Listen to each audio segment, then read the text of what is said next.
महाबोधि मंदिर गया से संबंधित बोधि गया टेम्पल एक्ट 1949 का अपने देश में व पूरी दुनिया में भी और साथ ही अभी हाल ही में संसद से पास हुए वक्फ विधेयक का भी पूरे देश में हो रहे विरोध को भी लेकर कुछ जरूरी बातों की तरफ दिलाऊं।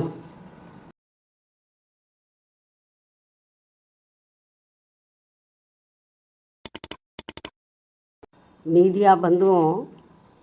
मैं आप लोगों का ध्यान बौद्ध महाबोधि मंदिर गया से संबंधित बोधि गया टेम्पल एक्ट 1949 का अपने देश में व पूरी दुनिया में भी और साथ ही अभी हाल ही में संसद से पास हुए वक्फ विधेयक का भी पूरे देश में हो रहे विरोध को भी लेकर कुछ जरूरी बातों की तरफ दिलाऊं। लेकिन उससे पहले मैं आज से 3 दिन के बाद दिनांक 14 अप्रैल को भारतीय संविधान के मूल निर्माता व दलितों एवं अन्य उपेक्षित वर्गों के मसीहा परम पूज्य बाबा साहब डॉक्टर भीमराव अंबेडकर की जो जयंती है, तो उनको आज एडवांस में ही सबसे पहले मैं अपनी व पार्टी की तरफ से पूरे तय दिल से अपने श्रद्धा सुमन अर्पित करती हूँ, जिन्होंने कदम कदम पर अनेकों कष्ट झेलकर अपनी पूरी जिंदगी इस देश में सदियों से जातिवादी व्यवस्था के शिकार रहे लोगों को आत्मसम्मान व स्वाभिमान की जिंदगी बसर करने के लिए समर्पित की है, जिसके लिए इन्होंने भारतीय संविधान में हर स्तर पर इनको जरूरी कानूनी अधिकार भी दिए हैं। लेकिन दुख की बात यह है कि उनका केंद्र व राज्यों की अब तक रही अधिकांश सरकारों में अभी तक भी इन्हें पूरा लाभ नहीं मिल पा रहा है, जिसकी खास वजह से ही बाबा साहब डॉक्टर भीमराव अंबेडकर के बताए हुए रास्तों पर चलकर मान्यवर श्री कांशीराम जी ने उनके जन्मदिन के शुभ अवसर पर अर्थात दिनांक 14 अप्रैल सन 1984 को बहुजन समाज पार्टी के नाम से राजनीतिक पार्टी का विधिवत गठन किया और फिर इस पार्टी के जरिए ही पूरे देश में इनके अनुयायियों को अपने पैरों पर खड़े करने का निरंतर प्रयास भी जारी रखा और अभी भी है। जबकि पिछले कुछ वर्षों से कांग्रेस, बीजेपी व अन्य जातिवादी पार्टियां खासकर बाबा साहब के जन्मदिन के मौके पर उनके अनुयायियों के वोटों को लुभाने के लिए जो किस्म किस्म के हथकंडे इस्तेमाल कर रही हैं और इस बार भी कर रही हैं, तो उनके बहकावे में ना आकर इन्हें अपने एकमात्र हितैषी पार्टी बीएसपी के बताए हुए रास्तों पर चलकर ही उनके अधूरे रहे कारवा को मंजिल तक जरूर पहुंचाना है। इतना ही नहीं बल्कि बाबा साहब ने अपने आखिरी समय में दिनांक 14 अक्टूबर सन 1956 को अपने अपार अनुयायियों के साथ धर्म परिवर्तन करके जो बौद्ध धर्म की दीक्षा ली है, तो उसे भी अब जातिवादी मानसिकता के लोग सनातनी बनाने में लगे। इस धर्म को भी, ये भी अति चिंता की बात है। और इस संदर्भ में ये बात सर्वविदित है कि बिहार राज्य का बोध गया बौद्ध तीर्थ स्थल के रूप में देश व दुनिया भर में अति विख्यात है। बोध गया में तथागत गौतम बुद्ध के पवित्र ज्ञान स्थली पर स्थापित भव्य व अति प्राचीन महाबोधि मंदिर में सरकारी व गैर सरकारी स्तर पर गैर बौद्ध धर्म के मानने वाले लोगों के बढ़ते हुए प्रभाव एवं दखल को लेकर पूरे देश व दुनिया भर के बौद्ध भिक्षुओं व बौद्ध अनुयायियों में भारी बेचैनी व आक्रोश व्याप्त है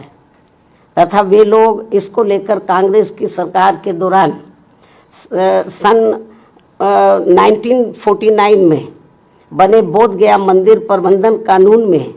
जरूरी परिवर्तन की मांग को लेकर शांतिमय ढंग से काफ़ी समय से आंदोलित भी हैं।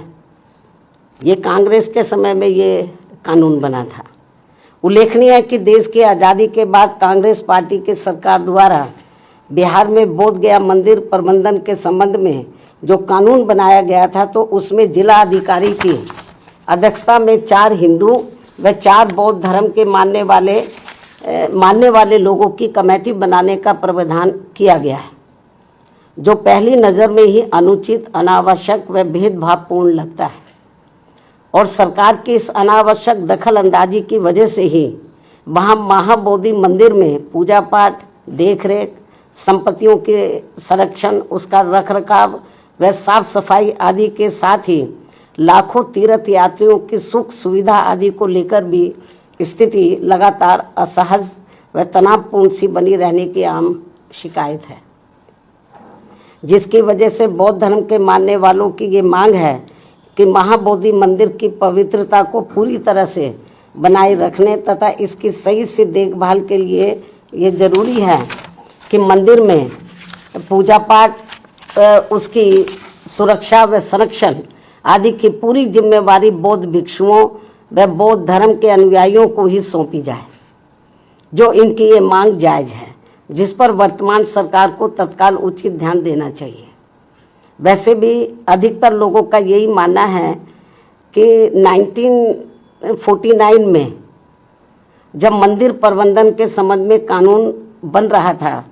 तो तभी कांग्रेस पार्टी की केंद्र व बिहार राज्य की सरकार को संविधान के धर्मनिरपेक्षता के सिद्धांतों का सही से अनुपालन करते हुए महाबोधि मंदिर प्रबंधन कानून में किसी गैर बौद्ध धर्म के मानने वाले लोगों को कमेटी का सदस्य बनाने का प्रावधान ही नहीं रखना चाहिए था।